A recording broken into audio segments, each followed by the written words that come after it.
C'était merveilleux. N'est-ce pas? Amen. Amen. Mon attention était sur le batteur là. Il vient d'où?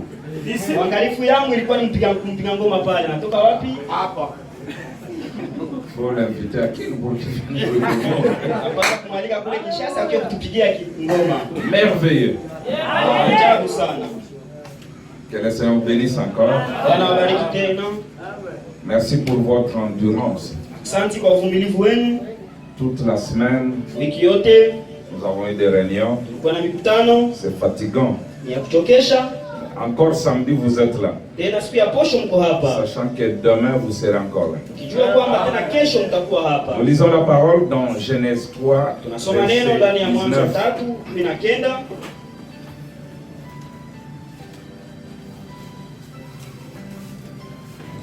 On peut commencer un peu au début.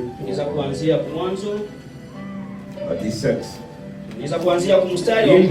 Il dit à l'homme, puisque tu as écouté la voix de ta femme et que tu as mangé de l'arbre au sujet duquel je t'avais donné cet ordre, tu n'en mangeras point. Le sol sera maudit à cause de toi. C'est à force de peine que tu en tireras ta nourriture tous les jours de ta vie.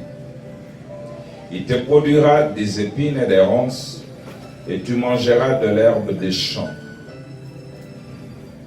C'est à la sueur de ton visage que tu mangeras du pain, jusqu'à ce que tu retournes dans la terre d'où tu as été pris.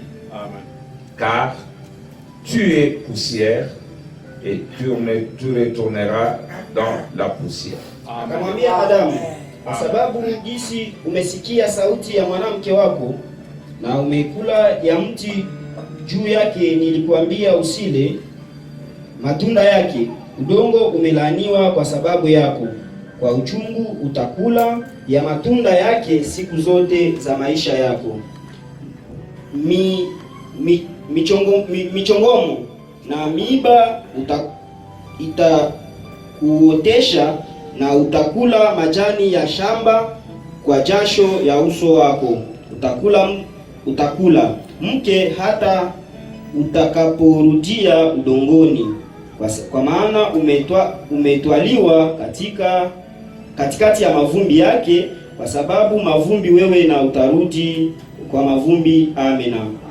Seigneur notre Dieu, nous venons de lire ta parole. Ces vaillantes personnes ne sont pas venues ici pour contempler un homme. Ils ont besoin de quelque chose qui vient de toi, afin qu'ils soient sûrs qu'ils sont sur la bonne voie. Je te prie de les bénir et de nous bénir aussi. Dans le nom de Jésus-Christ. Amen. Amen. Voilà, nous allons continuer. Ça devient compliqué. Le temps est très court. Et le besoin est grand. Je tenais à parler, à foncer avec des preuves. C'est bien quand vous avez des preuves, vous êtes sûr que vous pouvez tenir. Mais entre-temps, les gens veulent aussi connaître comment ces choses vont se passer. Alors ce que nous allons faire, c'est donner quelques preuves et puis éclaircir aussi certaines choses. Ça va comme ça. Voilà. Des preuves, ça va vous donner confiance dans ce que vous croyez, sachant que c'est la vérité. Donc nous parlons des preuves de la venue, de l'enlèvement et de l'installation du royaume. Demain, ça sera le dernier jour où je voulais parler de l'impact du royaume dans notre vie physique. Amen.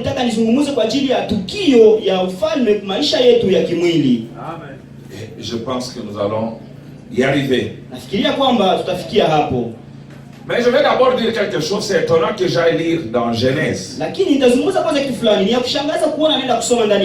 Juste là où Dieu était en train de prononcer la sentence Hapa ambapo Mungu alikuwa anatamka hukumu sur les 3 personnages hukumu kwa ajili ya wale wababu watatu qui avaient péché en Éden. ambao walifanya dhambi mle mbustani. Il a prononcé la malédiction contre le serpent. Akasema, akatoa laana kwa ajili ya nyoka. Il a dit, tu vas ramper. Akasema, wewe tu mangeras la poussière tous les jours de ta vie. Na utakula udongo kila siku ya maisha yako. Il va à la femme. Akaambia kwa akina kwa mwanamke, ta souffrance. Akasema, nitaongeza uchungu wako. Tu vas mettre à coucher avec douleur. Wewe utazaa kwa uchungu. Il vient à l'homme. Akakuja kwa mwanaume. Et si vous remarquez, il n'avait jamais maudit l'homme. Tatambua kwamba alikuwa hayawahi kulaani mtu mwanaume. Il a maudit la terre. Hapo akalaani udongo. Parce que l'homme était l'image de lui-même. Kwa maana mwanaume alikuwa picha yake mwenyewe. Il maudissait l'homme, il allait se maudire lui-même. Angeweza kulaani yule mwanaume, alikuwa atajilaani mwenyewe. Mais il lui dit, lakini anamwambia, tu es poussière. Wewe uko mavumbi. Tu retourneras.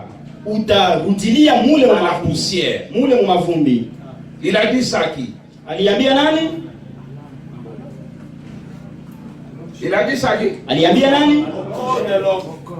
À l'homme formé. Kwa ule mtu aliyeundwa. Pas à l'homme créé. Bwana mtu aliyeumbwa. Il a parlé à l'homme de Genèse 2:7. Alizungumzia ule mtu wa Mwanzo 2:7. Mais pas à l'homme de Genèse 1:26. Hapana ule mtu wa Mwanzo sura 1 mstari wa 4. Celui-là s'est fait à son image. Ule aliumbwa kwa picha yake. Il ne l'a pas maudit lui. Yeye hakumlaani. Lui n'est pas venu de la terre. Yeye hakutoka udongoni. Mais il a parlé à celui qui était pris de la terre. Lakini alizungumzia yule mwalitoka mu udongo. Tu es poussière. Akasema wewe ni mavumbi. Et tu retourneras. Na vile vile utarudi ndani ya mavumbi. Voyons un peu voir. Tuangalie tuone kidogo. À partir du message de Frère Branham. Tangu ujumbe ya ndugu Branham. Entre l'homme formé. Kati ya mtu aliyeundwa et l'homme créé. Na mtu aliyeumbwa. Qui a la vie éternelle? Nani mwenye yuko na uzima wa milele? Pourquoi j'introduis ça en premier? Kwa nini naanzia kwa ile Parce que nous tous les prédicateurs aujourd'hui, maana sisi wote wahubiri leo, nous donnons la vie éternelle à celui qui ne l'a pas. Tunasema uzima wa milele kwa yule mwenye hana uzima wa milele. Mais c'est une faute grave. Ni kosa ya ajabu sana. Amen. Nous lisons question-réponse sur les Hébreux partie 2. Tunasoma swali la majibu kwa ajili ya Waebrania sehemu ya pili. Paragraphe 457. Kifungu ya 457. Écoutez le prophète que vous aimez beaucoup. Sikieni nabii ambaye mnapenda sana. Il est permettez-moi de dire ceci. Anasema mniruhusu kusema hii. Déjà là au-dessus il parlait on ne peut pas voir Dieu parce qu'il est esprit. Pale kumwanzo alikuwa anasema hawezi kuona Mungu. Permettez-moi de dire ceci. Anasema mniruhusu niseme hii. Vous ne m'avez jamais vu. Hamjawahi kama kuniona. Amen. Yes sir. Amen. Vous n'avez jamais vu Branham. Hamjawahi kuona ndugu Branham. Vous ne m'avez jamais vu de toute votre vie et vous ne me verrez jamais. Hamjawahi kuniona maisha yenu yote na hamtanionaka kamwe. Amen. Moi aussi. Nami vile vile. Vous ne m'avez jamais vu. Hamjawahi kuniona. Vous ne me verrez jamais. Hamtanionaka tena. Si je ne vous ai jamais vu. Na mimi vile vile sijawahi kuwaona hata. Il dit c'est vrai. Anasema ni kweli. Vous voyez ce corps. Mnaonaka njoo hii mwili qui fait connaître la personne qui est ici à l'intérieur. Ambayo inajulisha ama kutambulisha ule mtu mwenye yuko ndani. Amen. Amen. Écoutez William Branham. Msikie William Branham. Or, ce corps ijapokuwa hii mwili n'a pas la vie éternelle. Haina uzima wa milele. Mais l'esprit a la vie éternelle. Lakini roho ina uzima wa milele. Continuez à lire à la maison parce que je voulais seulement ressortir cette idée-là. Kwa maana nilipenda nitoshe tu kale kawazo pale. Amen. Si vous donnez la vie éternelle à ce corps, kama mnapatia uzima milele huu mwili, vous êtes un embrouillé. Ndugu, huko kuvuruga vitu. Wow. Il n'a pas la vie éternelle. Huyu mwili hauna uzima wa milele. Job a dit, l'homme né de la femme. Mtu anazaliwa kutoka na mwanamke. Sa vie est courte. Maisha yake yako mafupi. Sans cesse agité. Et coupé comme une fleur. Yanakawa sawa liua. Et c'est à cet homme-là que vous vous accordez beaucoup d'importance. Na ule mtu ndio anapatia umuhimu kubwa sana. C'est à cet homme-là que vous attribuez l'enlèvement. Ule mtu ndio anapatia ile kunyakuliwa. Il va aller où? Yeye ataenda wapi? Dieu est esprit. Mungu ni roho. Alors il prendra la partie spirituelle de vous. Yeye atakamata sehemu ya kiroho yenye iko ndani yako. Nous allons le voir. Tutaiona. Maintenant. Sasa.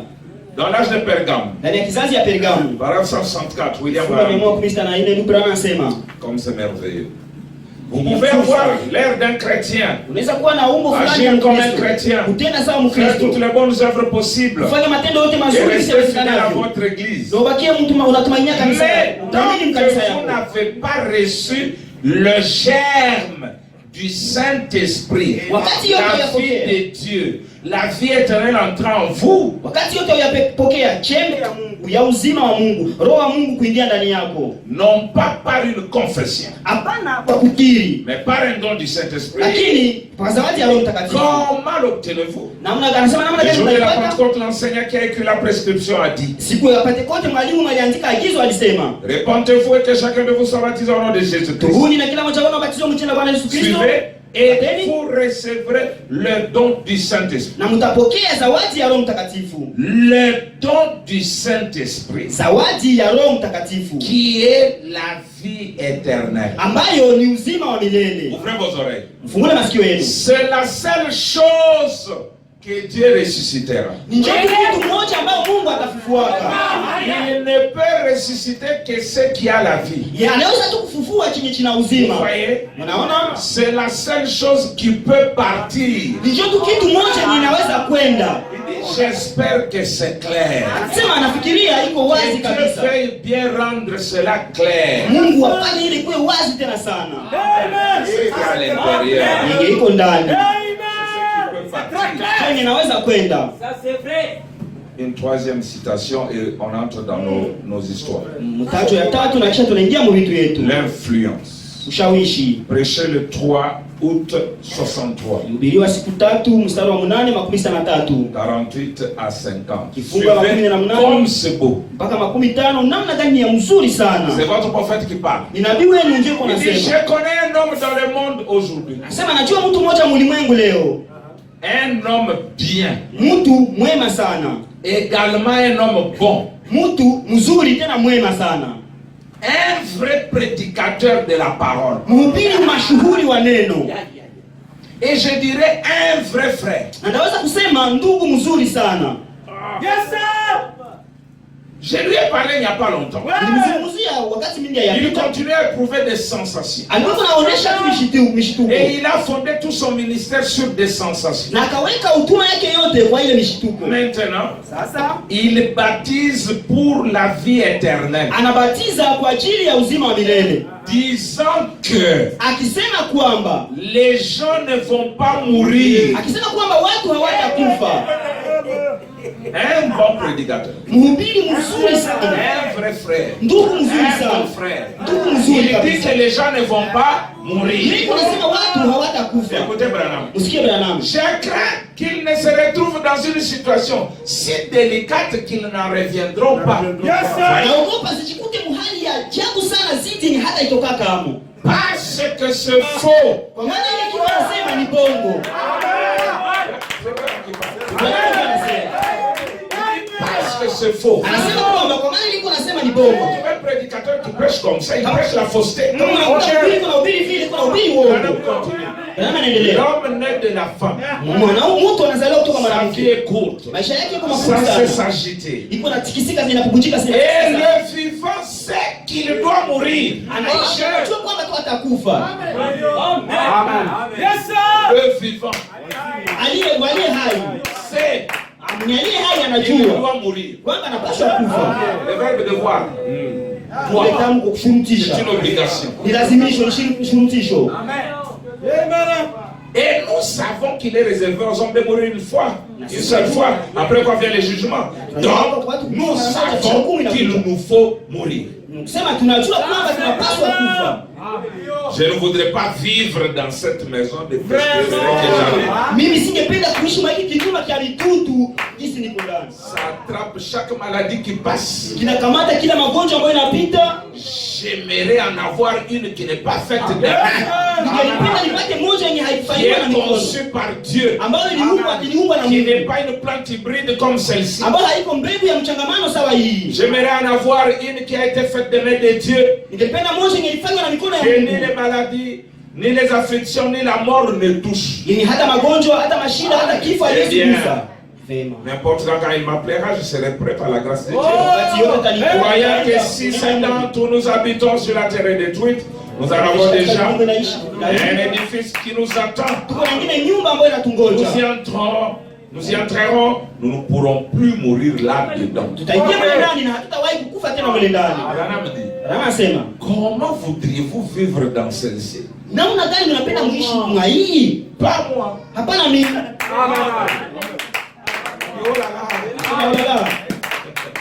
Nous en sortirons. Tutatoka.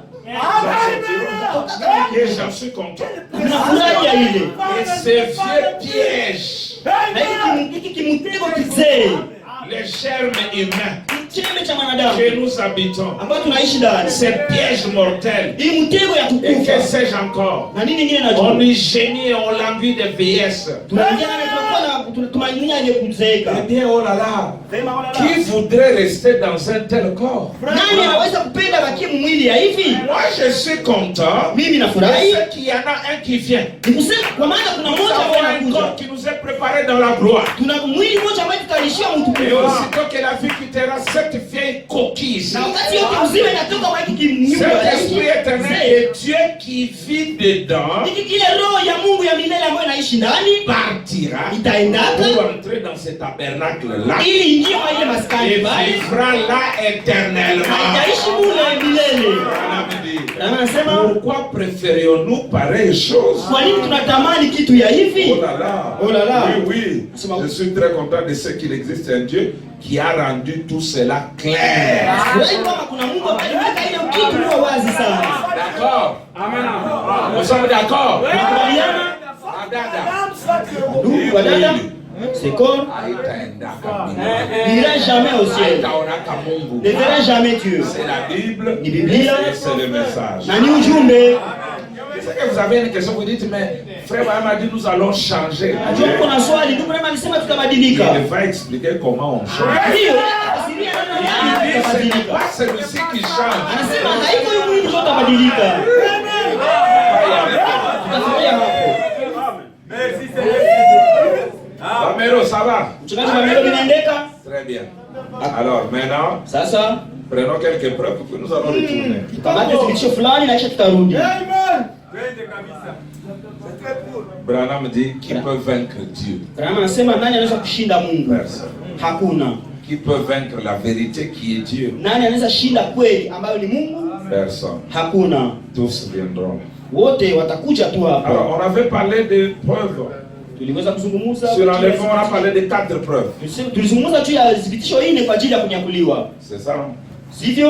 4 déjà dans l'enlèvement. Thibitisho nne ndani ya kunyakuliwa. Vous étiez un peu distraits. Mlikuwa mnavurugana kidogo. Nous avons parlé Tulizungumza de la prise du livre. juu ya ile kukamata kitabu. Ceux-là qui chantaient, Wale ambao walikuwa naimba c'était les saints qui étaient enlevés walikuwa watakatifu ambao walikuwa wananyakuliwa et qui chantaient quand l'agneau prenait le livre. na ambao walikuwa wanaimba wakati mwana kondoo walikuwa ikamata kitabu. Ensuite, nous avons vu la deuxième preuve. So tuliona thibitisho ya pili. Il dit les 10 vierges avaient un seul messager. Anasema wale bikira 10 walikuwa na mjumbe mmoja. Et les vierges folles ont entendu. Na bikira pumbavu Elles sont walisikia allées chercher l'huile. na wakaenda kutafuta mafuta. Abraham dit que pendant qu'elles sont allées chercher Na l'huile, anasema wakati hao wanaenda kutafuta L'époux est mafuta, entré. bwana harusi dans akaingia la salle de noces. ndani ya chumba cha karamu. Deuxième.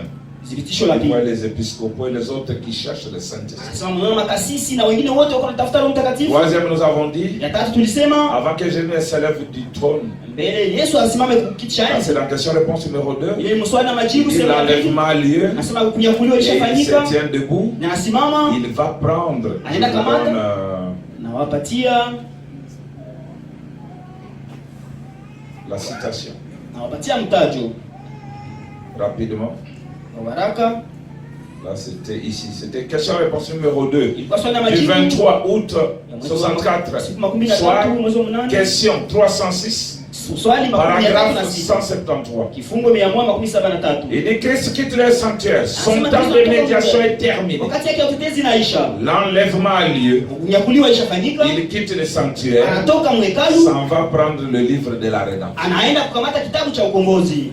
Sur les 10 vierges, Injili ya bikira vous pouvez 10. prendre la brèche 262 Anaweza kamata pengo 262 jusqu'à 265. mpaka 265. Vous pouvez prendre question-réponse sur le sceau, Unaweza kamata swali na majibu kwa ajili ya mihuri. paragraphe 45 Kifungo 15 jusqu'au paragraphe 47. mpaka kifungo 17. Maintenant, nous commençons Sasa tunaanza la preuve numéro 5 thibitisho la 5 pour l'enlèvement. kwa ajili ya kunyakuliwa. Qu'est-ce qui prouve que l'enlèvement a lieu? Nini inathibitisha kama kunyakuliwa ilishafanyika? Frère Branham dit, Ndugu Branham anasema l'enlèvement kunyakuliwa se passe au temps même du message. inapitikana kwa wakati hata ya ujumbe. Yes, sir. Pendant qu'il prêche, Wakati kwa nahubiri, c'est pendant ce temps-là ile que wakati l'enlèvement se fait. ndio kunyakuliwa inafanyika. Vous le lisez dans l'âge de Philadelphie, Taisoma kizazi ya Philadelphia paragraphe 33. kifungo ya 33. C'est là qu'il dit ça. Ni hapo ndipo anasema hivyo. On gagne le temps parce qu'il faut éclaircir les choses. Tunagundua muda ili tueleke vitu. L'autre citation dans le même contexte, c'est la brèche de Mtajo 156. mwa ile hali Il dit pengo anasema hivi. combien Branham ici? Wangapi wanapenda Écoutez-le Branham? maintenant. Msikie sasa. Parce qu'avant même que tu sois enlevé, les morts doivent d'abord Ndio kunyakuliwa wafu wanapaswa kwanza C'est ça kufufuka. que Paul dit. Ndio Paulo anasema.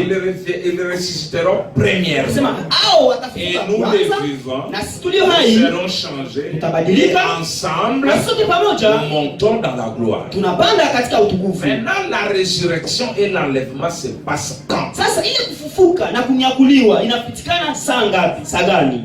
John vient. C'est un ministre. Qu'on lise ça ensemble avec lui. Ndugu kuja, yeye ni mhuduma, tusome naye pamoja. C'est Yes, sir. merveilleux. Ya mzuri sana, ya tukufu sana. Branham, c'est l'arbitre. On ne conteste pas avec l'arbitre. Si tu as des Arbitre. problèmes, va à la FIFA. Okay. Tu vas te plaindre après à la FIFA Basi que l'arbitre FIFA na ule referee a sifflé mauvais penalty. alipiga mubaya. Mais sur le terrain, c'est lui. Lakini uwanja yeye Carton rouge, c'est rouge. akisema ni rouge ni Si rouge. tu veux discuter, tu vas discuter après. Kama unapenda kubishana, wewe bishana Mais nyuma. quand Branham siffle, Lakini wakati Branham anapiga filimbi, on doit obéir. Si tu veux contester, va voir Elohim. kama unapenda kwenda kupiga wewe kwa wewe mwenyewe. Mais tu ne sauras pas. Lakini wewe hautajua. Parce que Branham siffle bien le match. Kwa maana Branham anapiga filimbi C'est mzuri un bon mkabala. arbitre. Yeye ni referee mzuri. On lit ensemble. Tunasoma pamoja. La brèche, Pengo 256. 256. Je l'appelle qu'on lise ensemble. Namuita tusome pamoja. Je sais pourquoi. Mimi najua kwa nini. Je veux qu'il grandisse comme nous. Ninapenda akomae sawa sisi. Et je crois qu'il ne s'est pas trompé de porte. Naamini akidanganya lisons milango. ensemble. Tusome pamoja.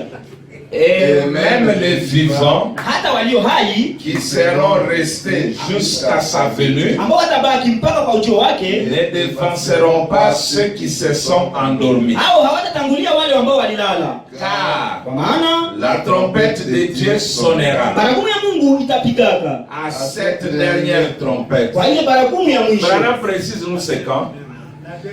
Kwa ile baragumu ya mwisho.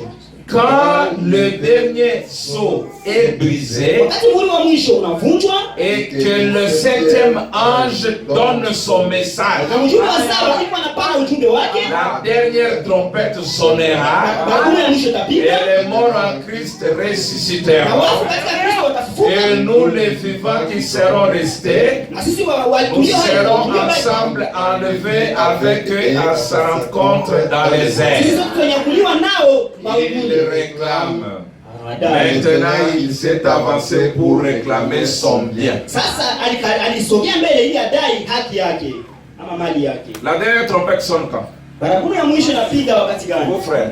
Ndugu yangu. Oui, vous? Oui. On vient de lire. Hein? Oui, la trompette là, c'est passe quand? Ile baragumu italia saa ngapi? Hein, Dada, oui. Allez-y, voilà, le rescousse. Oui. Wakati muhuri wa saba ikafunuliwa, na ujumbe wa saba atakuwa anapana ujumbe wake. Dans ce temps, William, mes frères, Ndugu zangu, Branham est déjà parti. Branham Mais alishaenda. lui-même vous dit Lakini yeye que mwenyewe cette anawaambia, trompette sonne, wakati ile quand baragumu le inapiga, dernier son est brisé, wakati muhuri wa mwisho et unavunjwa, que le septième na ange malaika wa saba donne iko napana Iko clear. Romains, toujours 3e minute. La question devait être, Swali ingeweza kuwa, expliquez-nous alors comment ça s'est passé. wewe tufasirie basi namna gani D'abord, vilipatikana. tous nous devrions croire Lakini sisi tunapaswa kwanza kuamini que cela a eu lieu kama hiyo ilifanyika quand Branham prêchait encore. wakati Branham alikuwa anahubiri. Deuxième citation là, dans le même sens. Tukamate mtajo ya pili mwa ile hali tu. Aïe, aïe, aïe, aïe, aïe. En tout cas. D'abord, atumalize 257 il dit remarquez bien, Anasema tamweni mzuri. regardez bien Mwangalie ceci. mzuri hii. Oh, il a brisé le sceau, Alivunja muhuri, révélé les mystères, funua siri, les a révélés où? alizifunua wapi? Au dernier âge de l'Église. Kizazi ya mwisho ya Écoutez, kanisa. le seul qui est vivant, Yule mwenyewe ambaye alikuwa tu anaishi. les autres dorment. Wengine wote wamelala. C'est ça Enoch. Ule ndio Enoch. Le septième qui ne meurt pas. Ule wa saba naye hakufake. Les 6 premiers sont morts. Wale wa sita wa kwanza walikufa. Mais Enoch, Lakini Enoko avec son âge, na kizazi na miaka yake yeye hakufake. d'Adam, Tokea Adamu, Adam, le deuxième c'est wa pili ilikuwa C'était ni nani? Seth, Ilikuwa il Seti, y a eu Enoch, ilikuwa Enoki, il y a eu Kenan, ilikuwa Kenan, Mahalalel, Jared, Jared. tous les 6 sont morts. Wale wa sita wote walikufa. Mais le 7e, Lakini ule wa saba Enoch, Enoko lui fut pris. yeye akakamatiwa. Paul est mort Paulo alikufa avec son âge. na kizazi yake. Irénée est mort Ireneo avec akakufa son na âge. kizazi yake. Colomba est mort Colomba akakufa avec son na kizazi âge. yake. Jusqu'à Wesley. Mpaka ku Wesley. Mais Branham, Lakini Branham avec son âge, kizazi yake il ne meurt pas. yeye hawa C'est le vivant. Branham yeye aliye Il hai. doit aller dans l'enlèvement vivant.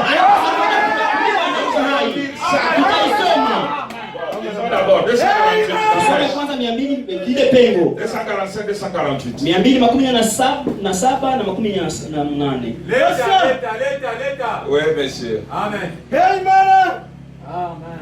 Je ne savais pas que vous allez venir comme ça, nombreux comme ça. Mimi sikuwa najua kama mtakuwa hivi wa mingi siku ya posho. Il meurt. Anasema wanakufa. Jésus a dit, Yesu alisema celui qui croit en moi vivra, yule anayeniamini ataishi quand même il serait mort. hata kama yeye atakuwa amekufa. Quiconque vit et croit en moi ne mourra jamais. Yule yote anayeniamini hata kufa Celui kamwe. qui mange ma chair et qui boit mon sang Kuna damu yangu na kunywa mwili wangu, a la vie éternelle. yeye ana uzima wa Je milele. le ressusciterai au dernier jour. Na nitamfufua siku ya mwisho. Peu importe Haizuru qu'il s'endorme walale à la première veille, kwa uamsho wa kwanza, à la deuxième, uamsho wa pili, la troisième, ya tatu, la ya quatrième, nne, la cinquième, ya tano, la ya sixième sita ou la septième, ama ya saba. quel que soit l'endroit où il s'endort, Haizuru mahali ambapo analala. qu'est-ce qui va arriver? Nini itafikia? La trompette de Dieu sonnera. Hakuna Mungu itapiga ili wafufue Écoutez sivyo? maintenant. Msikie sasa. Cette dernière trompette Ile baragumu ya mwisho retentira itapiga en même temps na ile wakati que le dernier ange donne son message et que le dernier sceau est ouvert. ya mwisho iko kufunguliwa. Cette dernière trompette sonnera. Ile baragumu ya mwisho Voilà le itapiga. rédempteur qui s'avance. Naona mkombozi ambaye Prendre akaribia possession de ce qu'il a racheté, ili ataye wale son walio église, komboa kanisa avec lake par le sang. ambaye alioshwa na damu. Qu'est-ce qu'il a dit quand le 8e ange sonne? Je nasema wakati malaika wa saba atapiga.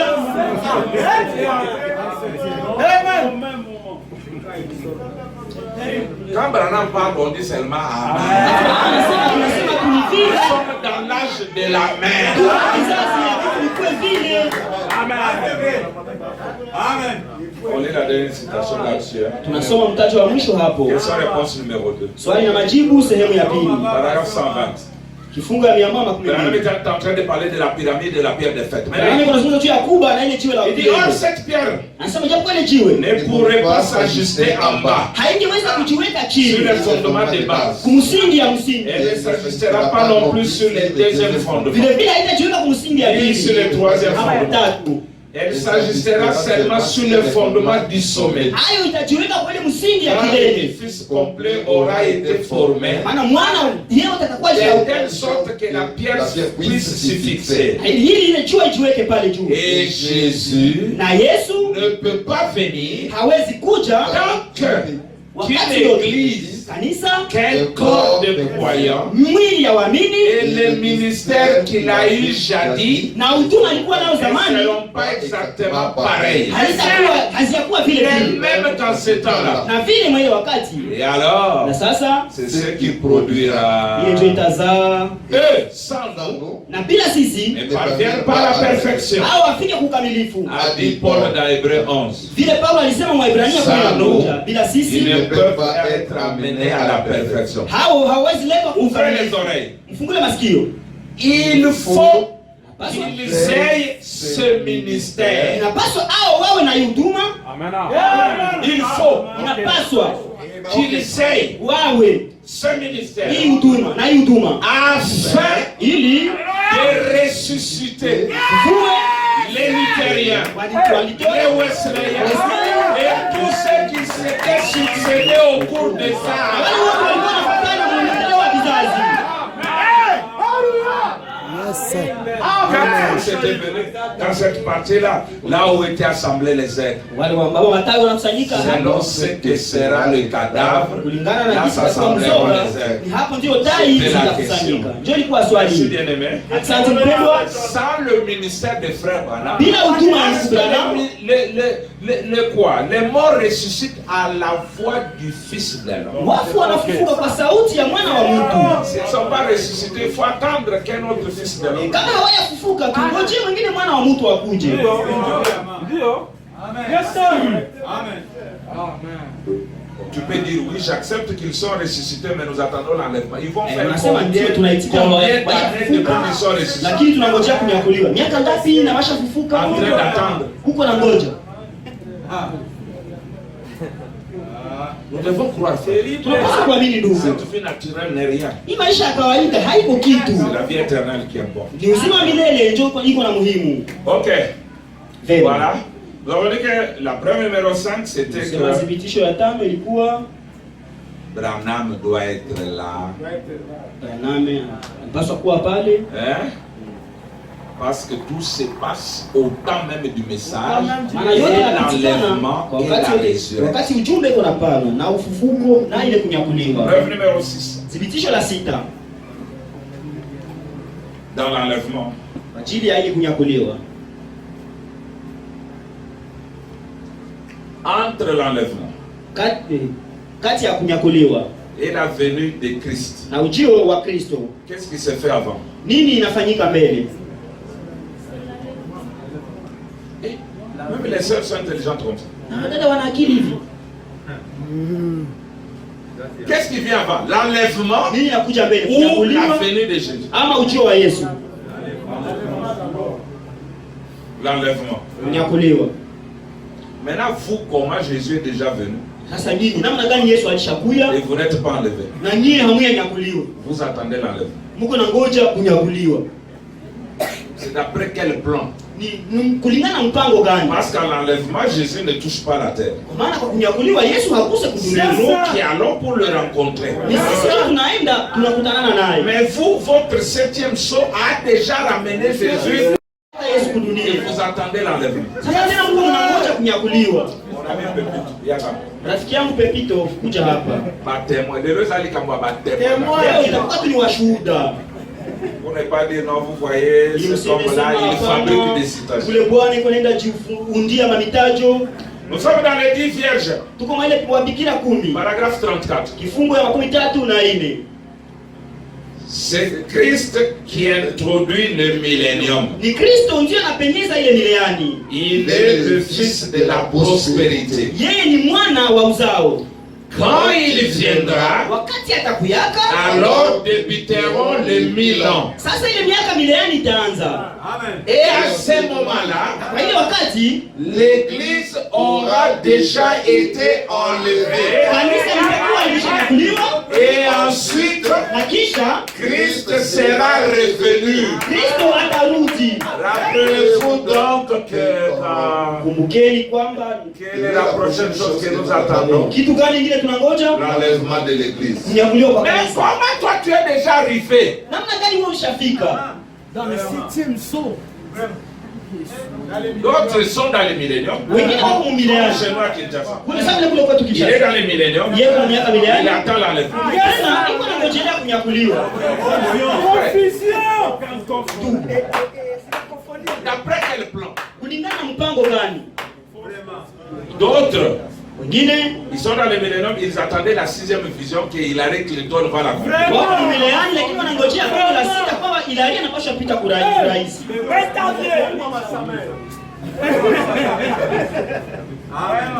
Bon, deuxième preuve. Thibitisho la Là-dedans, pour vous montrer qu'est-ce qui arrive avant. Nous sommes dans l'âge de Sardes, tuko mkizazi ya Sardi. paragraphe 68. Kifunga 68. On lit ça, tout est repose. Tunaisoma Prochainement, ça sera Tassi. itakuwa kisha itakuwa ndugu Tasi. Branham dit, Branham asema, laissez-moi vous dire quelque chose. niache niwaambie kitu fulani. Vous le laissez vous le dire? Acha waambie hayo. La Bible dit que Biblia inasema kwamba lorsque Jésus viendra, wakati Yesu atakuyaka, avant qu'il vienne, mbele yeye akuye, il s'élèverait de faux prophètes kutaamka wanabii wa uongo. et il s'élèverait également de faux Jésus. Vile vile wa Yesu wa uongo wataamka. C'est vrai. Ni kweli. Voici ici. Ona hapa. Mais Lakini laissez-moi un peu placer ceci dans votre cœur. mniache niweke hii kidogo ndani ya moyo Et wenu. la place. Anasema Jésus Yesu ne mettra jamais son pied sur cette terre hatatia kama miguu yake kwa hii dunia avant que l'église ne soit partie dans na l'enlèvement. kanisa haijakwenda kunyakuliwa. Maintenant, Sasa ne l'oubliez donc pas, sisahau manake, car il s'élèverait de faux Christ. kwa maana kutaamka Wakristo wa uongo Qui feront quoi? ambao watafanya Ils vont nini? enseigner le contraire. Ambao watafundisha kinyume. Na anasema Mais Jésus ne sera pas ici sur la terre. lakini Yesu hatakuwa hapa En kudunia. effet, la trompette sonnera. Hiyo baragumu itapiga, Il ne viendra jamais. hatakuya kamwe. Nous le rencontrerons dans les airs. Sisi tutamkuta angani. L'église est déjà partie. Kanisa lishakwenda. Et alors, Na sasa lorsque Jésus apparaîtra, wakati Yesu ataonekana hapa, ce sera le retour. itakuwa sasa kurudi. Jésus apparaît, Wakati Yesu c'est anaonekana, le retour de l'église enlevée. njoo kurudi kwa kanisa Nous allons le lililonyakuliwa. voir en détail maintenant. Mtamliona sasa machambuzi. Les gens se rencontrent dans les airs. Mataifa wataonekana. C'est l'écriture. Je, ni andiko? Voyez-vous, Mnaona? ils voient sa rencontre dans les airs. Ukutana naye Alors angani. nous monterons. Sasa tutapanda. Et Jésus ne mettra jamais ses pieds sur la terre avant que l'église n'ait été enlevée Hata waweka kama et dunia ramenée à la maison. kuuliwa na kuibeba Et que le nyumbani. souper de noces soit Na terminé. ile karamu ikishaisha. Et alors, Na sasa il retournera pour les Juifs. sasa atarudia sasa kwa Yahudi. Merci bien-aimé. Dieu te Asante bénisse. ndugu, Mungu akubariki. Il ne faut pas inverser le tableau. Usikuwa mnageuza ubao. C'est pourquoi hier nous avons vu. Chokora jana tuliona. Il a dit Jésus fait ces trois choses avant qu'il apparaisse. Yesu anafanya vile vitu tatu mbele yeye aonekane.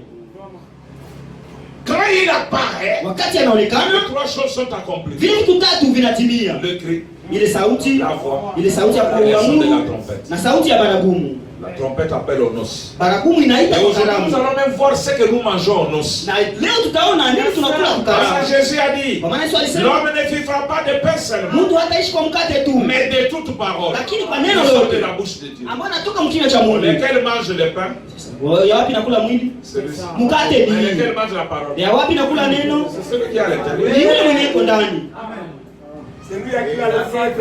Maintenant, Sasa aux noces, nous allons manger quoi? Branham dit, nous mangerons la parole. karamu tutakula nini? Bwana anasema tutakula neno.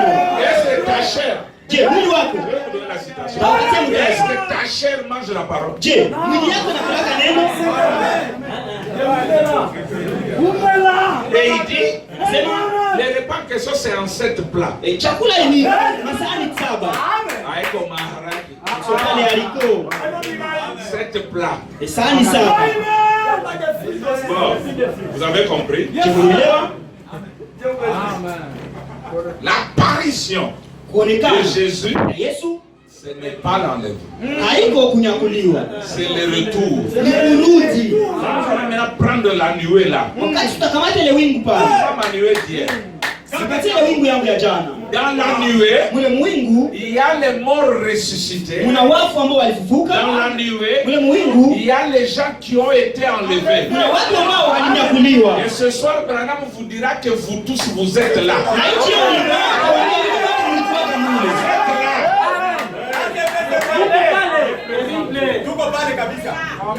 Bon, prenons une autre preuve. tukamata ingine thibitisho. Preuve numéro 7. Thibitisho la 7. Pourquoi nous croyons que cela a eu lieu? Kwa nini tunaamini kama ilishafanyika? Parce qu'il y a quelqu'un qui amène l'église dans l'enlèvement. Kwa maana kuna mtu fulani ambaye analeta kanisa C'est msingi. Branham. Branham. Donc, il doit prendre l'église comme ça. Nikisema nataka kukamata kanisa Et hili aller hapo. avec l'église. Na kwenda na kanisa. On peut lire? Tunaweza soma. Kasi yaka. Ndugu Tasi kuja hapa. Le Messie.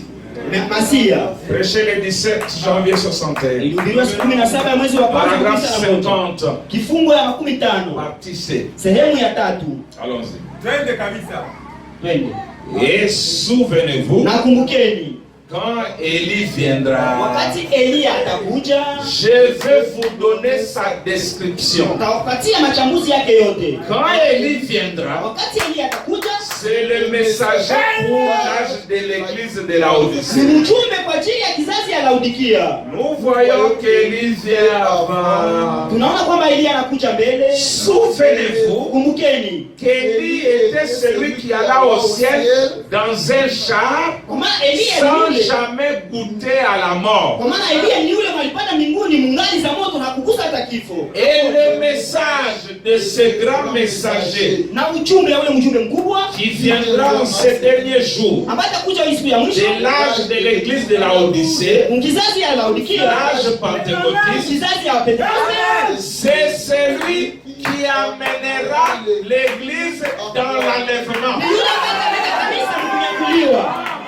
Il dit exactement. Anasema ukweli kweli. Il a été lui-même enlevé. Yeye mwenyewe aliwahi kunyakuliwa. Et il ira avec l'église. Kanisa kunyakuliwa.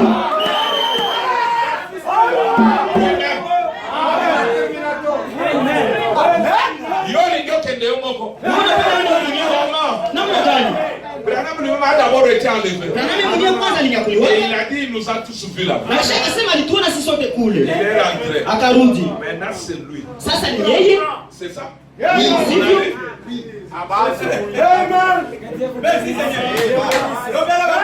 Merci Seigneur. Asante Bwana.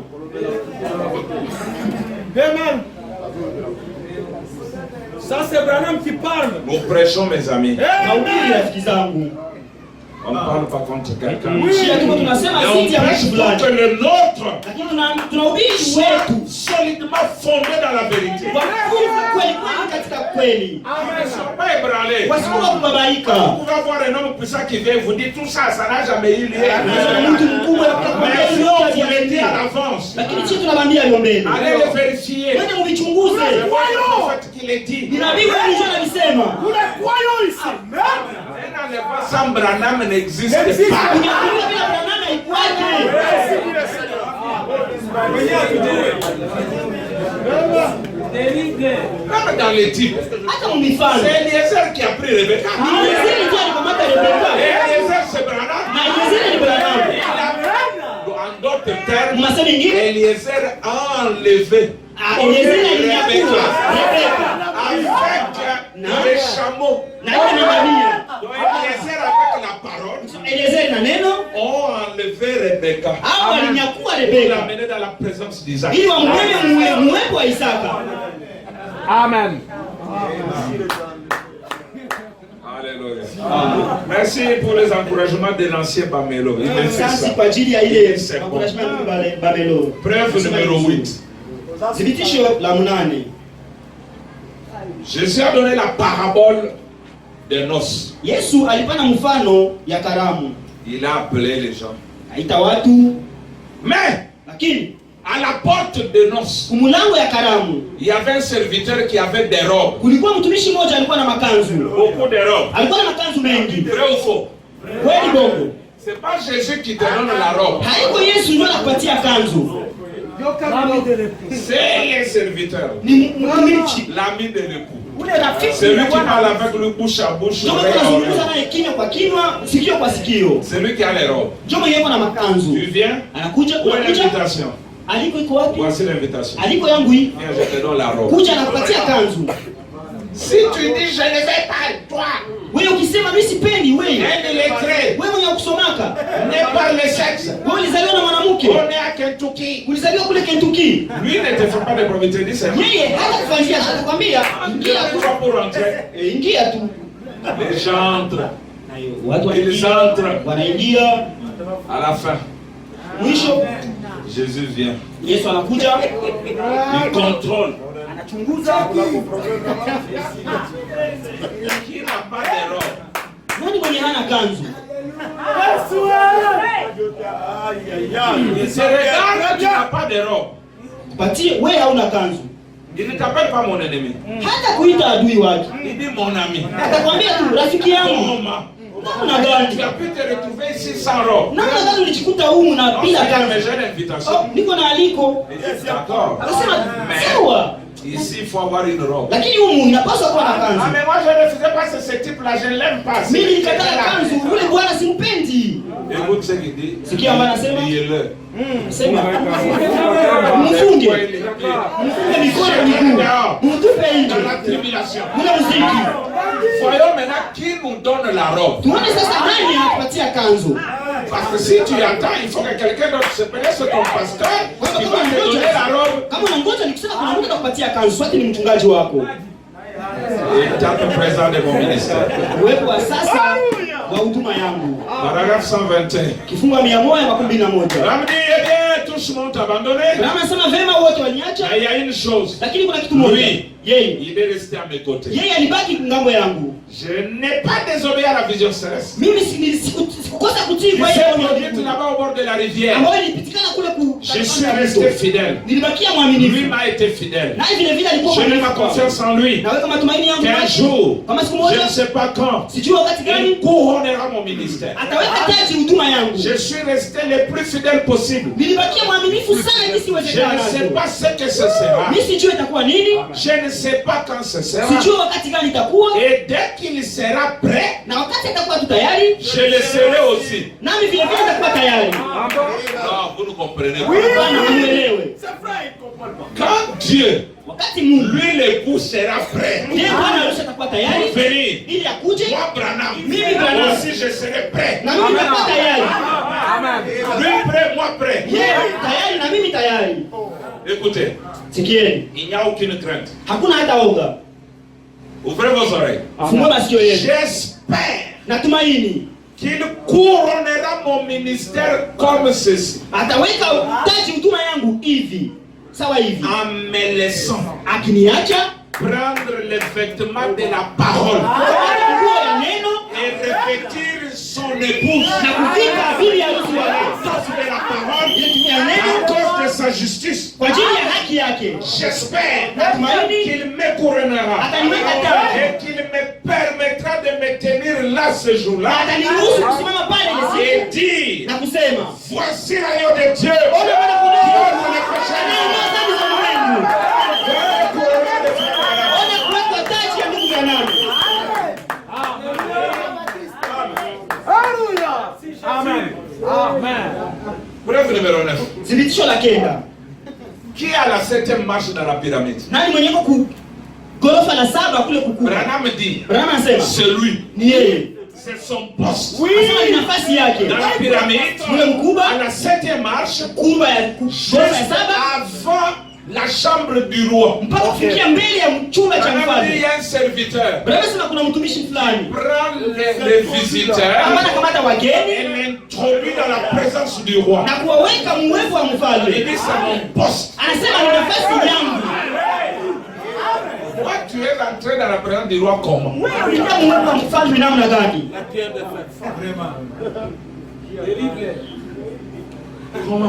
Namna gani? Comment? Namna gani uliingia? On n'a pourquoi Branham vous dit tout cela se passe pendant que moi je suis vivant.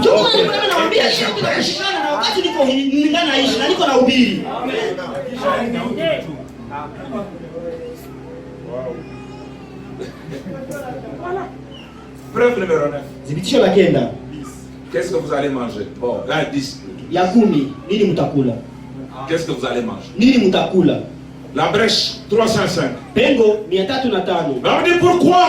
Unasema kwa nini? C'est là que la révélation est venue. Ni hapo ndipo ufunuo Et ulikuja. l'agneau, le rédempteur, notre parent, était revenu du trône de médiation. Uzazi wetu alimtia kiti ya Et qui mtetezi. s'était avancé ici pour prendre possession de son bureau. Alikaribia ili akamate amiliki ile mali Branham yake. reprend. L'agneau prendra son épouse. Branham anasema bwana bibi harusi, Qu'elle soit à ses côtés. bibi harusi atakamata bibi ya bwana harusi La kwa sera yake. là. Jeshi la mbinguni Viens au litakuwa hapo, repas. kuja Viens kuchakula, dîner.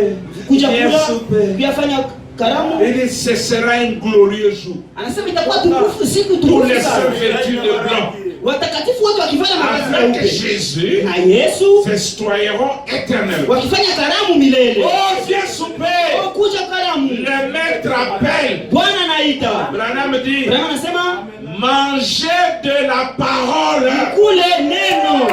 Viens souper. Anasema mkie Oh, les mots me manquent. oh, matamko zinanikosea. Voyez, viens souper. Unaona muje mkule. Muje mkule chakula magharibi. Tu vas souper quoi? Utakula nini? Makayabu, Le poisson, Yabangombe, viande et vache le lait. na maziwa. Mais il y a des prédicateurs qui prêchent comme ça. Kuna wahubiri wanahubiria Mes vile. frères, Sasa ndugu, si vous souffrez comme ça, hata kama tunateseka hivi, ce jour-là, ile siku il y aura une table de 2 kilomètres. itakuwa meza ya milimetri 2. Tu vas commander tout ce que tu Wewe voudras. utalomba vyote vile unapenda. Haricot, Cha maragi kuya, le lait, maziwa kuya. et toi, Gérard, Na wewe mai, donne-moi les foufous. nipatie mgali. Les foufous arrivent. Mgali na kuya. Mais aujourd'hui, Lakini leo Branham vous dit, nani anawaambia c'est manger de la parole. kula neno. Cet homme qui a enlevé ne mange que la parole. Ule mtu wa kunyakuliwa na Il ne kulaka tu mange neno. pas les choses ici. Yeye hakulaki hivi vitu vya hapa. Moi, j'ai dit Branham. Mimi nasema Branham. Si Branham a tort, Kama Branham anakosa moi aussi j'ai tort. na mimi niko nakosa vile S'il vile. a raison, Kama kuna moi sheria aussi j'ai na raison. mimi niko na sheria.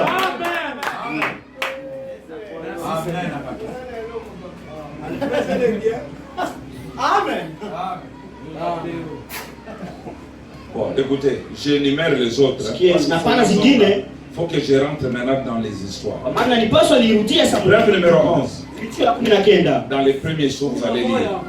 Ya 11.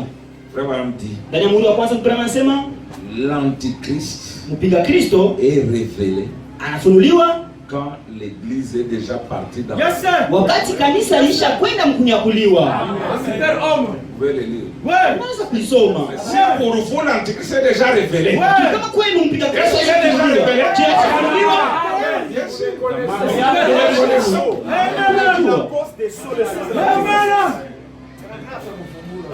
Aïe, aïe, par exemple, je ne vous ai pas préparé. Donne-moi le sac. Nipatie ile. Je n'ai pas amené ça. La révélation de l'antichrist est dans les premiers sauts. Ule ufunuo mpinga Kristo ndani ya Moi, muhuri wa je dois kwanza. passer rapidement à autre chose. Napasha pita haraka haraka kwa vingine vitu. Aïe. Eh ben Vous allez trouver ça là-bas. Utaipata hapo. La révélation de l'antichrist. Ufunuo wa mpinga Kristo. Vous allez trouver ça là-bas. Utaipata hapo.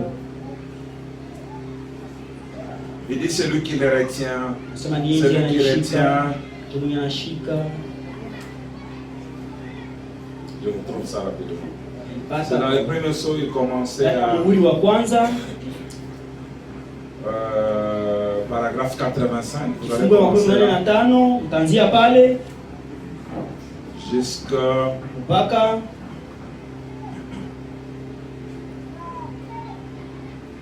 là, je suis déjà à 87. hapo nishakuwa 87. Vous allez continuer Utaendelea jusqu'à 88. mpaka 88. Voilà, c'est là. Njoo pale.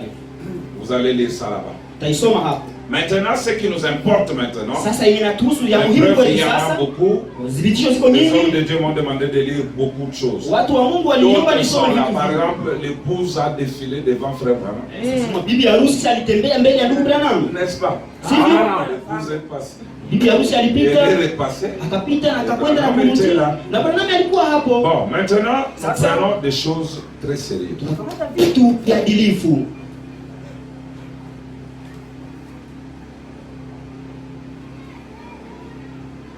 Les morts sont ressuscités. Wafu wamefufuka. Où sont-ils? Au wako wapi?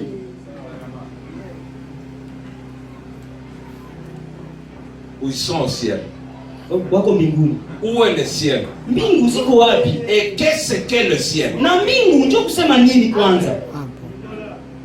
Branham dit, Branham asema le ciel mbingu consiste en la parole. inahusu neno. D'accord? Kubaliana? Je vous donne la citation parce que vous aimez des citations. Nawapatia mtajo kwa maana unapendaka mitajo sana.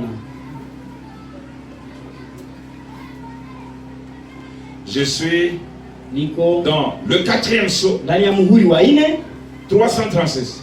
336. Il dit, il a pris ce que vous dites. Voyez, Anasema remarquez, Tambue. si vous êtes un ambassadeur du ciel, kama uko mbalozi wa alors le mbinguni, ciel tout entier derrière vous. asa mbingu zote ziko nyuma yako. Et le ciel Na mbingu consiste en la parole. inahusu neno. Maintenant, le ciel vit de quoi? Asa mbingu zinaishi kwa nini? Branham dit, Branham anasema 4e sceau, muhuri wa 4 134. 134. Il dit, si vous n'êtes pas différent, il y a quelque chose qui ne va pas. Mungu tofauti kuna kitu fulani Vous haiendeki. êtes encore trop attaché à la terre. Mungali mnajifungamana sana kudunia. Vos pensées Mafikiri yenu doivent être orientées vers le ciel. zinapaswa kuangalilia njo mbinguni. Et le ciel Na mbingu vit de la parole. zinaishi neno la Mungu. Le ciel consiste en la parole. Mbingu zinahusu Le neno. ciel vit de la parole. Mbingu zinaishi kwa Et neno. vous êtes la parole. Na nyinyi vile vile muko neno. Maintenant, regardons où Ça- se trouve le ciel. Tuangalie sasa mbingu ziko wapi. Quand Branham est parti, Wakati Branham alienda, il dit, vous voyez, c'est pas loin parce que je voyais mon corps anasema haiko mbali kwa maana nilikuwa na mwili wangu à quelques mètres. meta fulani.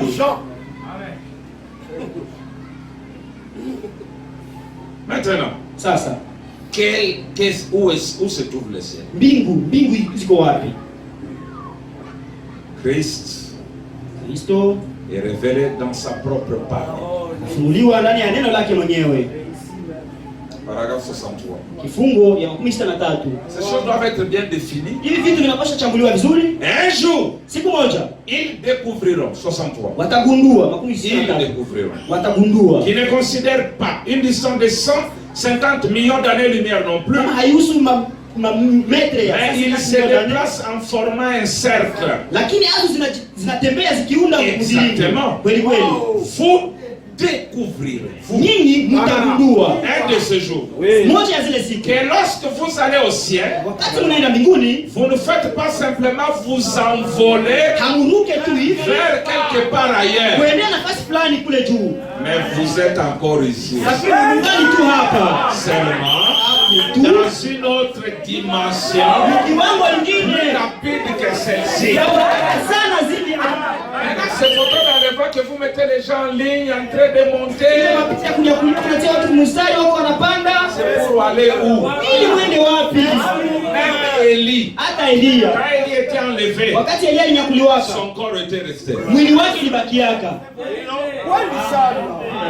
Maintenant, nous voulons voir. Sasa tunapenda kuona La résurrection se fait comment? mfufuko inafanyika namna gani. Est-ce que nous irons dans des tombes, Je, tutaendaka makaburi voir des tombes ouvertes? tuone makaburi, makaburi Oui, à un moment ça a zinafunguliwa. été dit.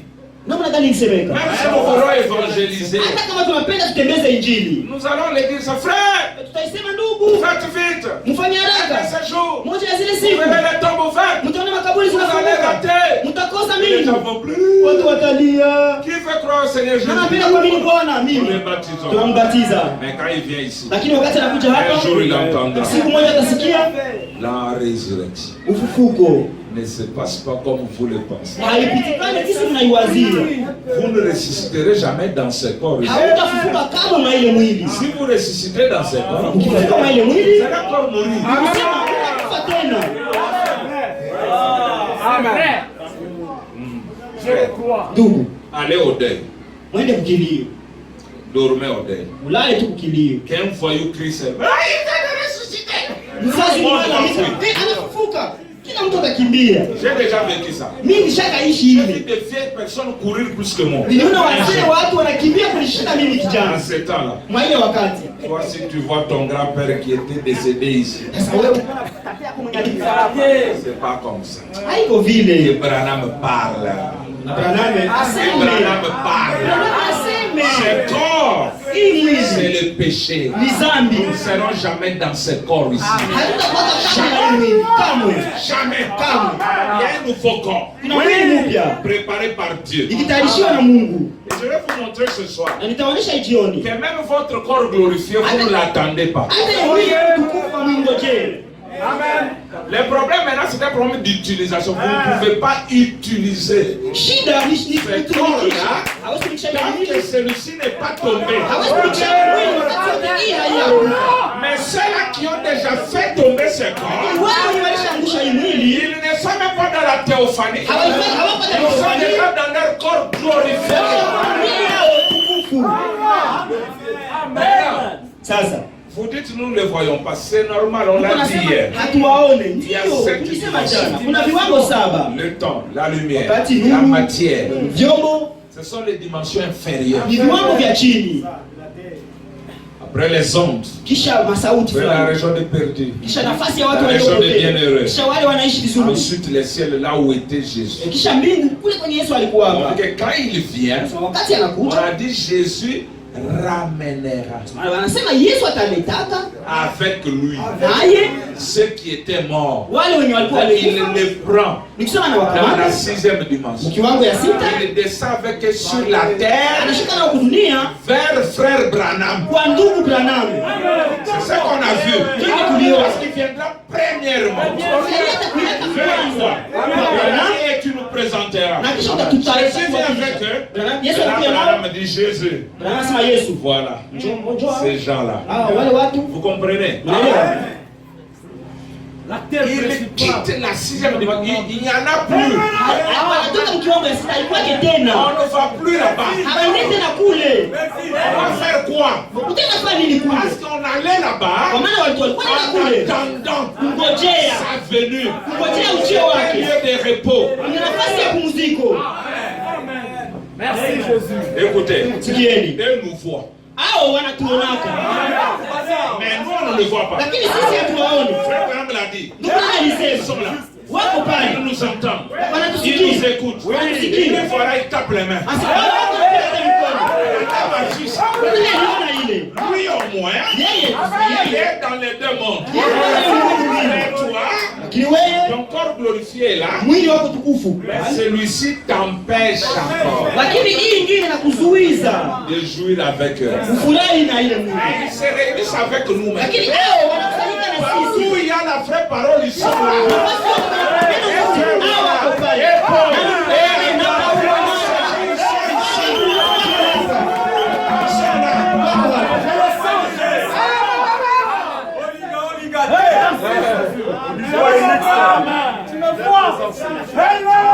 Regardez, Angalieni. Jésus meurt à la croix. Yesu anakufa kumsalaba. Avant qu'il meure, on dit Mbele ya kufa wanasema les sépulcres vont s'ouvrir et les corps des saints ressuscitent. kaburi zinafunguka na mili watakatifu zikafufuka. Mais étant sorti Lakini wa kutoka après la résurrection de Jésus. kisha ufufuko wa Yesu, Oh, pendant qu'il sortait, wakati hao walikuwa wanatoka, un autre mourait. mwingine naye alikuwa iko nakufa. Un bon frère. Ndugu mzuri, Les frères là, wale wa ndugu, ule ndugu, les brigands, ule mwizi, mais un prédestiné. lakini kitangulizwa. C'est pourquoi il ne faut pas vous moquer des gens, vous ne connaissez pas la fin de l'histoire. Kwa maana msikana chekelea watu hamjui mwisho ya hadithi. repentant. Wale wenye dhambi waliotubu. Vous voyez quelqu'un qui ne se répand jamais. Mtu mwenye hatubu yake. Celui-là, c'est Judas qui est venu le prendre. Ule ni Yuda ndio Mais Jésus s'est intéressé au péché repentant. Lakini Yesu akajihusu sana na wale waliotubu. Il ressuscite. Akasema wao wako na Mais lui meurt. Lakini yeye pale kuna kufa. Anaenda wapi? Il meurt dans la résurrection. Anakufa ndani ya ufufuko. Amen. Et nous jetons notre corps pas pour aller dans le repos, mais dans la résurrection. Nous, on ne meurt pas dans notre âge. Dans notre âge, nous déménageons.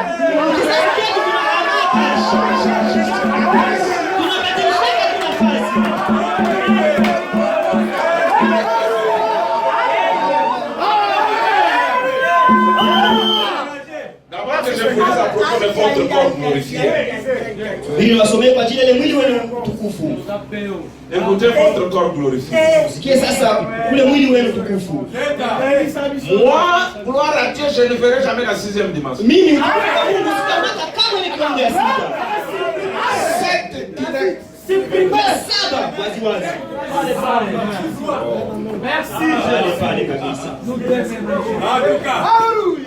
Merci Seigneur. Alléluia. Écoutez ça.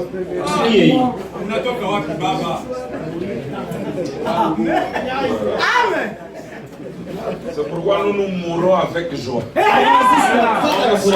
la bouche ouverte, les yeux ouverts.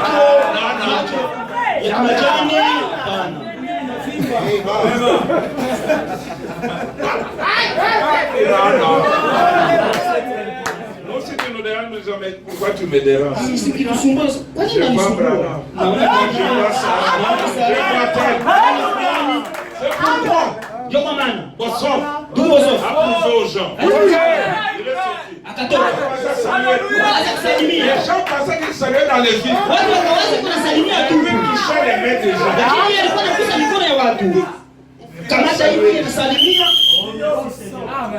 Toi, un incrédule, tu vas mourir la bouche ouverte.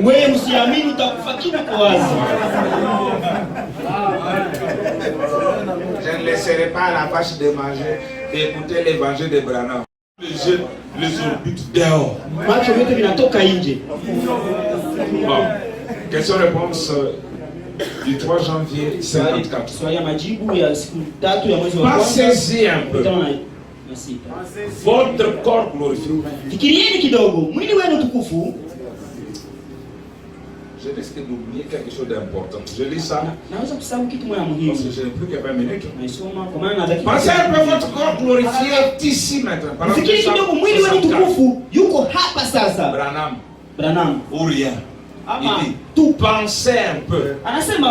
Votre corps glorifié est ici. Ici même au tabernacle en ce moment.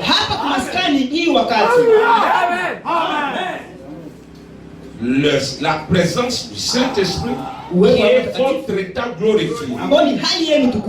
Vous êtes glorifié en Christ maintenant même.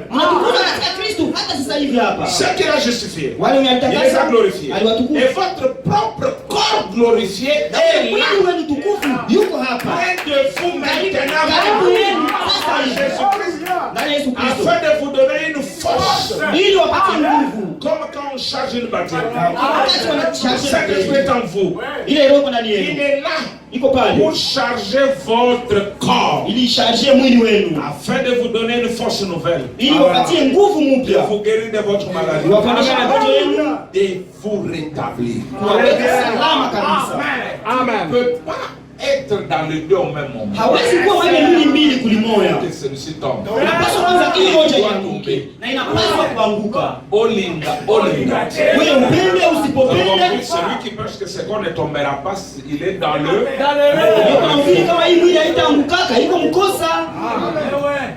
Dès que ça tombe, tu n'es pas un mythe. Tu n'es pas un nuage.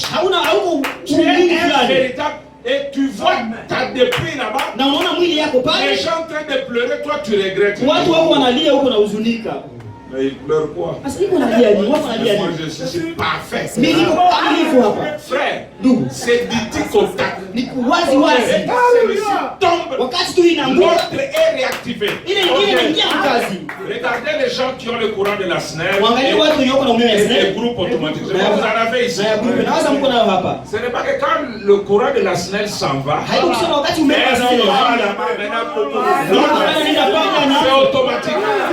Dès que la SNEL se coupe, Wakati umeme wa SNEL unatoka, le groupe commence. groupe inaanza. C'est comme ça avec nos corps. Ni vile na mili yetu. Vous ne pouvez pas ressusciter dans ce corps ici. Nini hawezi kufuka mwa ile mili hapa. 379. 379. Dieu se cache.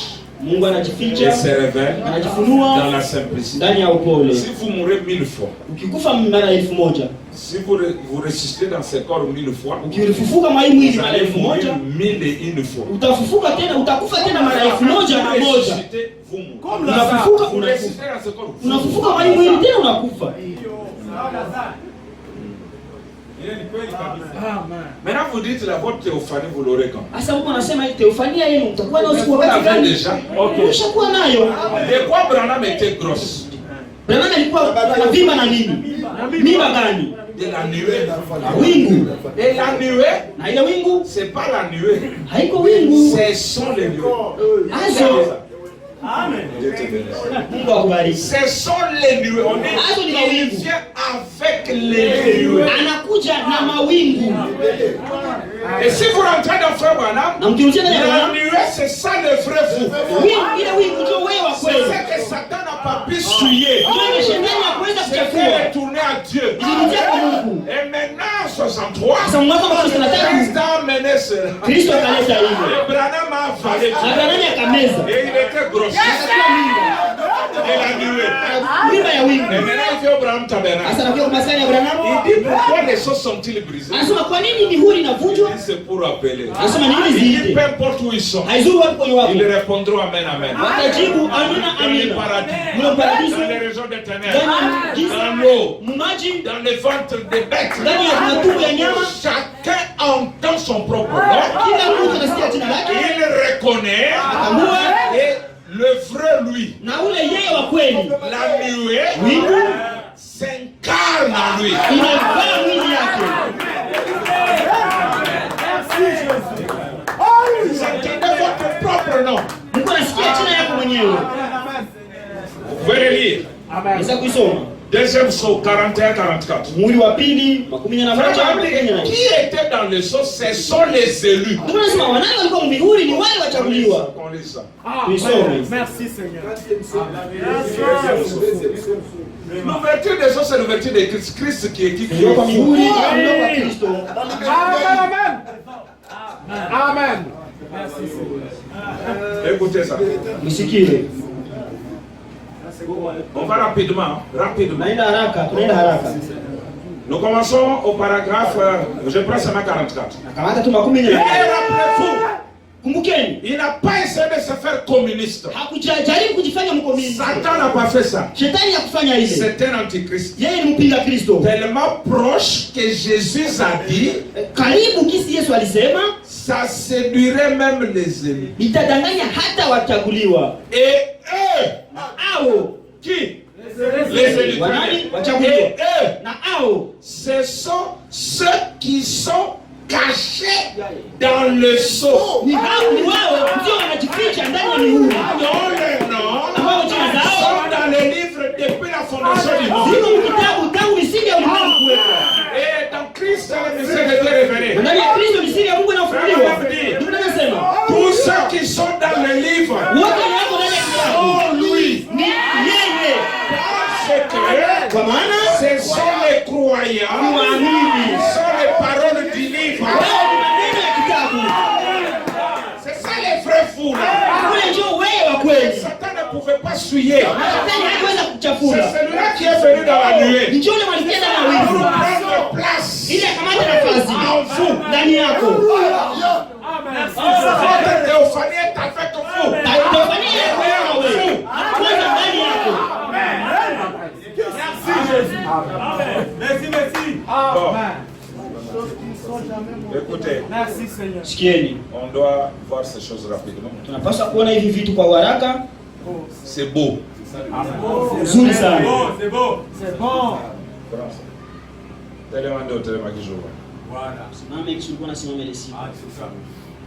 Que Branham parle. Branham aseme. Que Branham parle. Branham mwenyewe azungumuze. Comme c'est beau. Ici ni mzuri sana. Écoutez ça. Sikia. Je lis des citations. Ça. Branham parle de la nuée. Vous savez que c'est le lever du soleil, c'est la nuée. Je crois que c'est le lever du soleil 315. Je ne peux pas lire la Bible, vous lirez Matthieu 17. Vous lirez Acte 1. Parce que dans Acte 1, on a dit aux Galiléens. Vous Galiléens, qu'est-ce que vous regardez là? C'est Jésus qui a été retiré au milieu. De la même manière. Vous l'avez vu alors. C'est la promesse des Juifs. Ce n'est pas votre promesse. Parce qu'ici, c'est vous qui rentrez vers eux. C'est l'époux et l'épouse. Ils viennent chez le Juif. C'est la promesse. Mais nous, avant ça, l'enlèvement doit avoir déjà eu lieu. C'est là qu'Abraham a dit, quand il apparaît, c'est le retour. 315. Maintenant, regardez la transfiguration. Nous étions, chacun de nous représentés là. Il y avait les saints vivants qui avaient été enlevés. Il y avait Élie qui se tenait là. Et Moïse se tenait là. Les saints morts représentés. Non, Toyokana.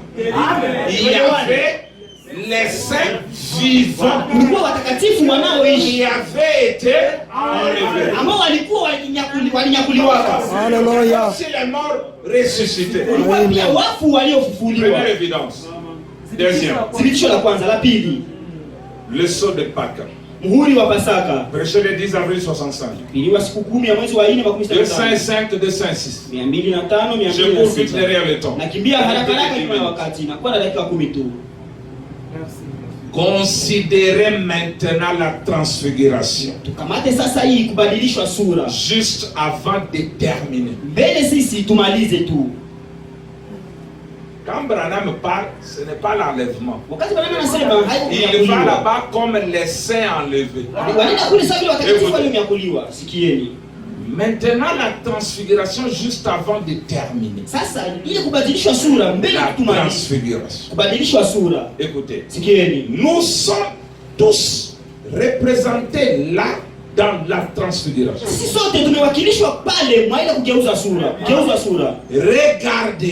Regardez ce que nous voyons aujourd'hui.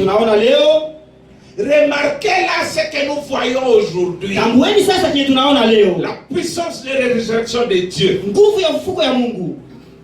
Nous y étions tous.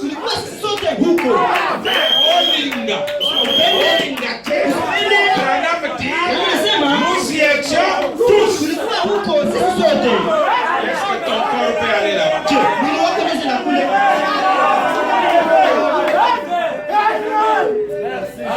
Nous y étions tous. C'est notre venue ça.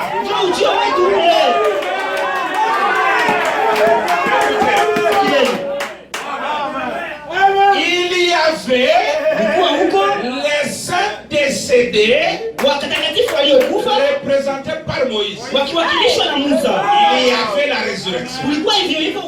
Et Jésus glorifié.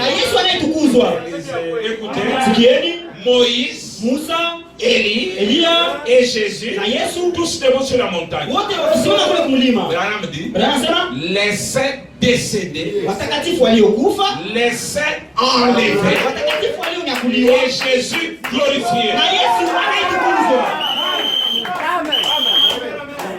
Là-dedans, vous étiez la seule. C'est Branham qui parle.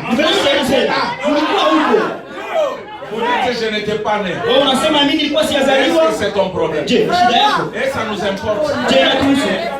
Quand Jésus a intercédé, frère Branham dit dans le 3e jour, Wakati paragraphe Yesu alitetea, 35, anasema ndani mwili wa tatu, makuta il matano. dit, il a intercédé pour toutes les âmes qui viendraient. Anasema alitetea hata na nafsi zote zitakuyaka. Votre âme est éternelle. Nafsi yako ni ya Elle milele. est prédestinée. Na ilitengwa Avant itaujua. même que vous naissiez, Mbele wewe uyazaliwa, Jésus Yesu savait que vous viendrez. alikuwa anajua kama Et il utakuja. avait déjà intercédé pour vous. Na alikuwa alishatetea kwa ajili yako. C'est un problème de la naissance naturelle. Kwa hiyo shida ya kuzaliwa ya kawaida.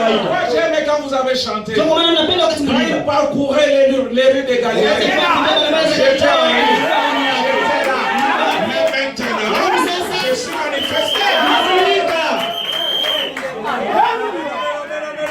Maintenant, Branham dit, Sasa Branham anasema, sur la montagne, kumulima celui qui est apparu d'abord c'est Moïse. mwenye alionekana kwanza ni Musa. Il dit, vous voyez, Anasema mnaona les 6 âges vile vizazi sita qui étaient morts. Je n'ai plus le temps de lire. ambao Je parle. vilikufa, sina wakati ya kusoma. Peut-être Anasema, demain. Sasa mwa kesho 6 âges qui étaient endormis. vizazi sita ambao vilikuwa vinalala. Paul, Irénée, Martin, Paulo, Colomba, Irénée, Luther, Martin, Colomba, Wesley, Luther na Wesley. représentés par Moïse. Wakiwakilishwa na Musa. Il dit, regardez, Anasema angalieni, Élie aussi était là. na Elia vile vile alikuwa hapo. Il dit, qui est Élie? Anasema Elia ni nani? C'est le 7e messager. Ni mtume wa saba.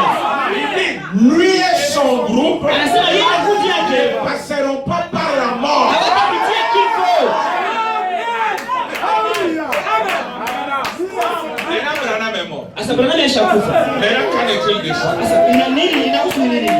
Parce que lui doit aller là-bas vivant. Kwa maana yeye anapaswa kwenda kule yuko hai na kundi yake. Écoutez, Sikieni. vous aimez ça? Au moins, les gens des autres âges sont représentés par Moïse. Anasema pengine watu wa vizazi hao waliwakilishwa na Maintenant, vous, Musa. qui va vous représenter? Mie nani atawakilisha? Branham est parti. Branham alishaenda. Maintenant, qui va vous représenter? Nani atawakilisha? Votre pasteur. Mchungaji wenu. Vous voyez, il n'a pas la place là. Unaona mchungaji wenu hana nafasi hapo. Maintenant, Sasa si vous dites que Branham est mort kama unasema Branham alishakufa et que l'enlèvement n'a pas eu lieu, na kunyakuliwa haiyafanyika, c'est que Branham est du côté de Moïse, non? ni kusema Branham ngambo ya Musa.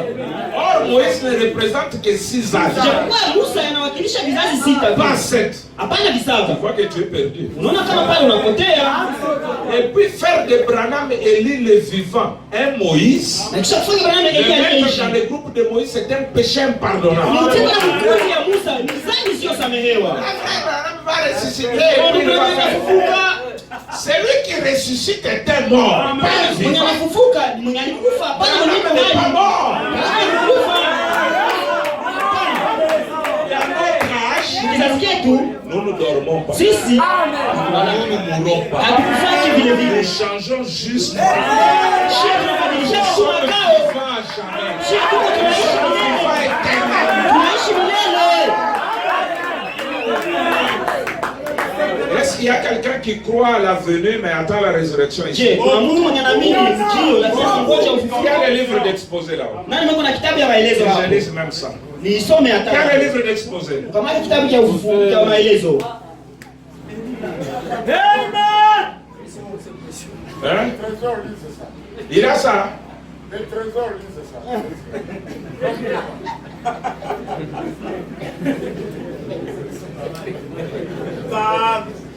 Il est où qui vient lire avec nous? Ule ndugu akuja kusoma na sisi. Moi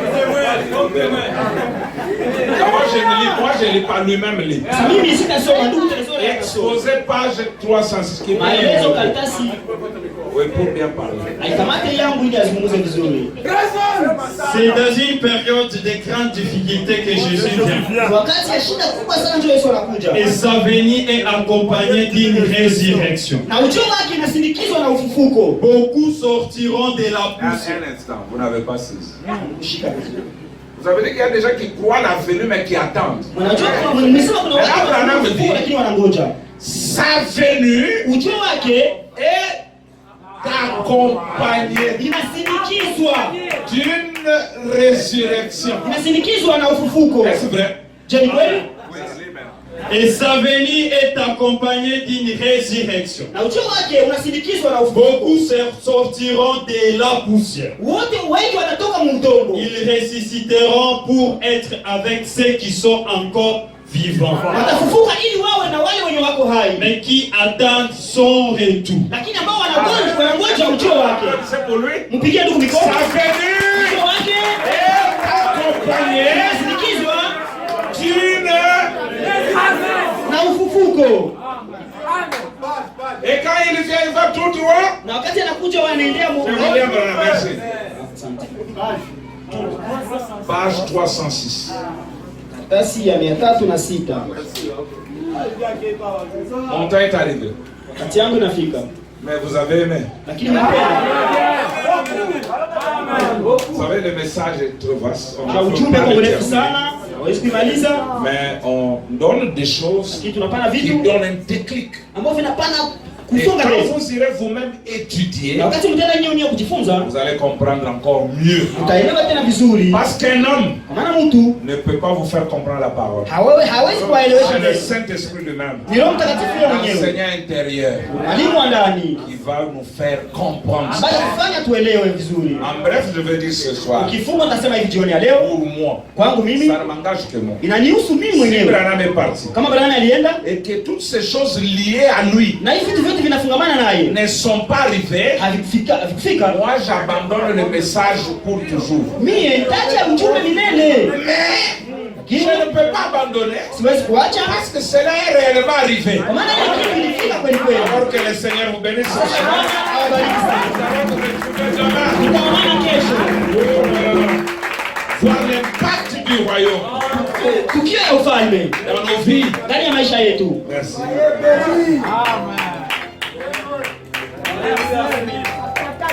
Acclamez pour le pasteur Vincent.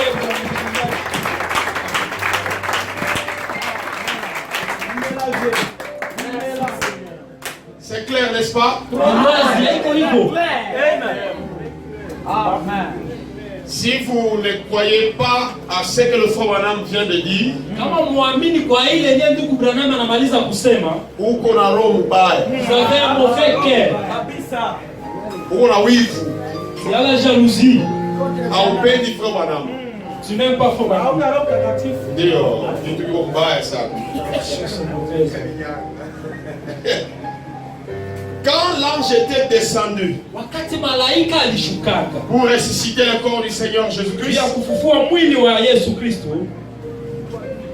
Jésus a récupéré avec lui tous les saints qui étaient dans le paradis, Yesu akakomboa wale watakatifu wote ambao walikuwa huko paradiso, et le paradis fut supprimé. na paradiso ikaondolewa. Il prend ces saints-là Akakamata wale watakatifu qui étaient comme des nuées. ambao walikuwa kama vile uwingu, Dans Actes chapitre 1er, Matendo ya Mitume sura moja, et la nuée le déroba. na uwingu ikawaficha, ikawaiba, ikamuiba. Lui, Jésus, Na uwingu ikamuiba ya Yesu. c'est qu'il était dans la nuée. Kama alikuwa ndani ya uwingu, Les saints qu'il a récupérés dans le paradis. wale watakatifu ambao walitoka huko paradiso, Et il les a amenés pour les poser quelque part. na kawabeba juu ya kuwatia maji. Et il reviendra dans la nuée. Na atarudiaka tena ndani ya uwingu. Amen. Amen. Avec eux. Pamoja nao. Yesu alishakuya zamani. Zamani venu ya Il y a longtemps. des pasteurs qui disent ceci. Na kuko wachungaji ambao wanasema hivi, Si vous me voyez encore ici, kama mungana naniona hapa, soyez rassurés que Jésus n'est pas encore venu. mna uhakika kama Yesu Est-ce que hayakuja. la venue du Seigneur est liée à vous? Je, ujio wa Yesu inaambatana na wewe? Pourquoi séduire les enfants de Dieu? Pia nini kudanganya watoto wa Mungu? Vous croyez que Jésus viendra quand vous serez saints? Unajua kama Yesu atakuja wakati utakasika. Oh, priez beaucoup. Ombe sana. Parce qu'il ne peut pas venir sous un accord du péché. Tu hawezi kuja kama muungano mazambi. Là, il vient selon la promesse. Anakuja kulingana na ahadi. Pas selon votre sainteté. Haiko kulingana na utakaso wenu ama utakatifu wenu. Aussi longtemps que vous me verrez ici, Wakati yote muungano niona c'est que hapa. les morts ne sont pas encore ressuscités. Na wafu ni kusema wafu wanafufuka. Qui es-tu? Wewe ni nani? Pour que la venue du Seigneur se lie à ta personne. Tu ujio wa Bwana iambatane na utu wako. Soyez libres. Muwe huru. Soyez libres. Muwe huru. Croyez seulement au frère Branham. Muamini tu ndugu Branham. Il n'y a aucun pasteur Hakuna hata mchungaji qui mmoja va vous lier à lui mwenye anaweza kukuambatanisha na yeye pour que vous croyez la parole. tu uamini neno. C'est aventurier. Ule ni ruka. Unaona, je connais même un frère ici. Najua hata ndugu moja Dans hapa cette ville. ndani ya hii mji. Qui avait dit un jour. Mwenye alisema siku moja.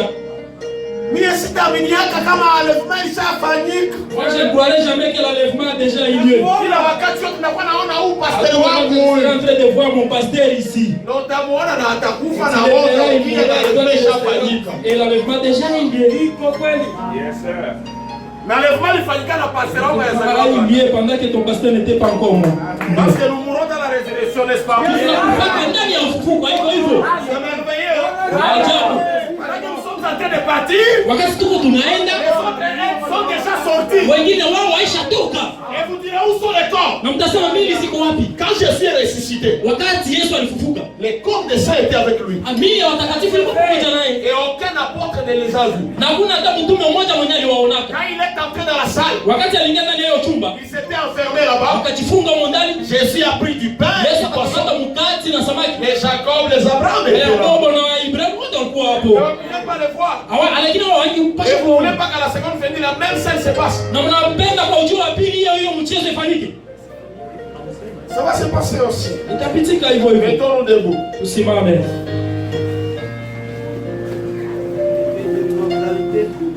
Mwili yenye unatiaka mkaburi. Quand vous allez déposer un corps dans la tombe, Wakati unaenda kutia mwili ndani usiwe naambia mwili, oh wewe tutaonana na wewe siku moja. Achana na ile milishia ile mwisho yote ile. Kama ndio yote ile. Hii makaburi ya kuitisha haitafunguka hata siku ne moja. s'ouvriront jamais. Panga lenga pale kula samaki kama Mbele za marante huko.